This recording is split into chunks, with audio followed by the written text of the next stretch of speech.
Good afternoon, ladies and gentlemen. In this video, I'm going to do a real quick comparison of the financials between Afterpay and ZipPay by looking at their balance sheet and their income statement. Now, real briefly, I'm not a financial advisor and this should not be taken as financial advice, nor am I recommending you to buy, sell, or do anything with either of these two companies. Now, Afterpay today is trading at about $120, $119, and ZipPay at around $7.60. Whilst the difference, whilst Afterpay is trading at about 16 times the dollar value in terms of share price over Zip, that doesn't mean it's worth 16 times more. It's trading at about 8 times the market cap, and we'll go over that a little bit later. So what we have here on this graph in the blue is revenues. Then we have costs of goods sold. So in other words, that's the margin between the two, and we end up with gross profit as a result. And from gross profit, we deduct operating expenses, and that's where we determine if a company is profitable or not. Now, this is where people say that Afterpay is not profitable, and in this case, that also applies to ZipPay. But the idea behind Afterpay is not that it's instantly profitable, but that it's a growth story, where it's a flagship business, it's the first of its kind, and it just expands rapidly. They inject massive amounts of capital in order to build the business, and the idea is to become profitable over time and in a rather exponential fashion. As you can see, the trajectory of revenues, and these are half-year sections, by the way, so since end of 2017 through to end of 2020, these are half-year results, and you can see the growth of revenue pretty much going in a parabolic trend, and you can see the cost of goods sold is staying relatively tame, so the margins are roughly the same at about 78%. So we end up with nice growing gross profit, and of course you can see in order to expand the business, the company spends more in order to make more. So operating expenses are growing alongside revenues and gross profit as well. However, the idea is in the future that this will be sort of an exponential growth. Now, what we have as a comparison, and we can see as a percentage from half year to half year to half year, is ZipPay is getting better numbers from a percentage perspective.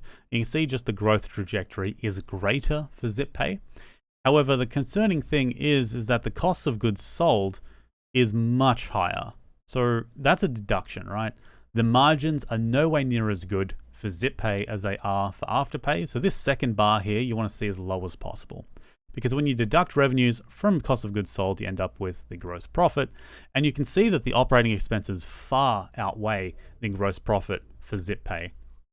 So it's a significantly less profitable, or should I say, there are significantly more losses for ZipPay from half year to half year compared to Afterpay based on this data. Now, it's really fascinating to see that there's been a 3x increase basically in operating expenses for ZipPay. I'm not sure what the cause of that is, but for anyone interested in investing in ZipPay, might want to take a look at why that has happened.